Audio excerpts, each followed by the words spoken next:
Assalamualaikum warahmatullahi wabarakatuh. Ketika seorang pemuda dimintai doa oleh Nabi Isa alaihi salam. Suatu hari umat Nabi Isa ditimpa musibah kekeringan. Beliau lalu mengajak para masyarakat untuk memohon kepada Allah agar berkenan menurunkan hujan, yakni dengan melaksanakan sholat istisqa ataupun sholat meminta hujan. Namun Allah memberikan wahyu kepada Nabi Isa untuk tidak melaksanakan sholat istisqa. Pasalnya di antara kaum ataupun masyarakat Nabi Isa masih banyak yang memiliki dosa. Nabi Isa pun mengonfirmasikan kepada masyarakatnya bahwa siapa saja yang merasa pernah melakukan kesalahan dan dosa untuk segera menyingkir dan tidak ikut sholat. Ternyata usai Nabi Isa memberikan wajingan itu, semua orang menyingkir. Hanya ada seorang pemuda yang tak memiliki mata sebelah kanan. Nabi Isa pun bertanya, "Wahai pemuda, mengapa kamu tidak ikut menyingkir?" "Wahai Nabi Isa, aku tak pernah melakukan dosa kepada Allah. Dahulu, secara tidak sengaja, pernah aku melihat telapak kaki seorang perempuan dengan mata kananku ini. Aku pun kemudian mencungkilnya," jawab pemuda itu. Ia menambahkan, "Bahkan seandainya aku juga melihat kaki perempuan itu dengan mata kiriku, maka aku pasti akan mencungkilnya."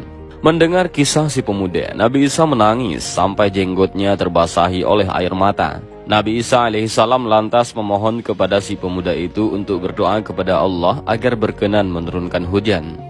Nabi Isa menganggap bahwa si pemuda itu lebih berhak untuk berdoa kepada Allah Subhanahu wa Ta'ala. Juga Nabi Isa mengatakan, "Aku memang terjaga ataupun maksum oleh wahyu dan engkau tidak, namun engkau tidak memiliki dosa."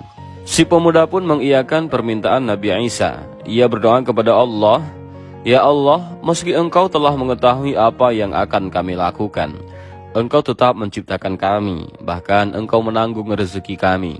Sekarang kami mohon, engkau sudi untuk menurunkan hujan kepada kami." Seketika sebelum pemuda itu selesai berdoa, hujan sudah turun dengan derasnya. Akhirnya semua orang pun bisa meminum air hujan itu.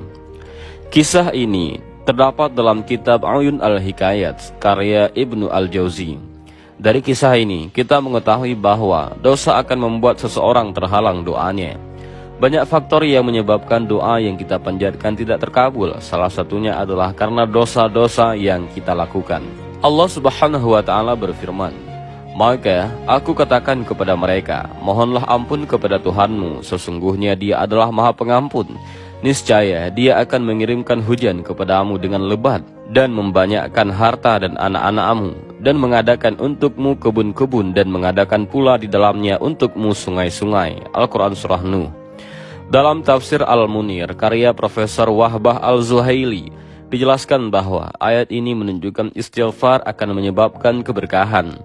Segala macam kesusahan ataupun kemiskinan, kekeringan, penyakit, dan kekhawatiran yang kita alami disebabkan oleh maksiat-maksiat yang dilakukan. Lewat ayat ini, menurut pandangan Al-Zuhaili, Allah Subhanahu wa Ta'ala menyebutkan 5 hal yang akan didapatkan seseorang ketika bertobat dari kekufuran dan kemaksiatan, yaitu yang pertama hujan yang lebat, yang kedua kesuburan dan buah-buahan, yang ketiga kesejahteraan, ketenangan, kebahagiaan, kestabilan, yang keempat harta dan kebaikan yang banyak, dan yang kelima anak dan keturunan.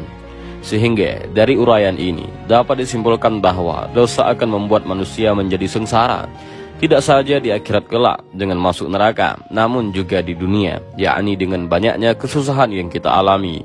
Kisah dan uraian ini juga mengisyaratkan bahwa hendaknya sebelum berdoa kita membersihkan dosa-dosa kita terlebih dahulu, yakni dengan membaca istighfar. Demikian kisah singkat ini, mudah-mudahan ada manfaat. Allahu a'lam bishawab. Assalamualaikum warahmatullahi wabarakatuh.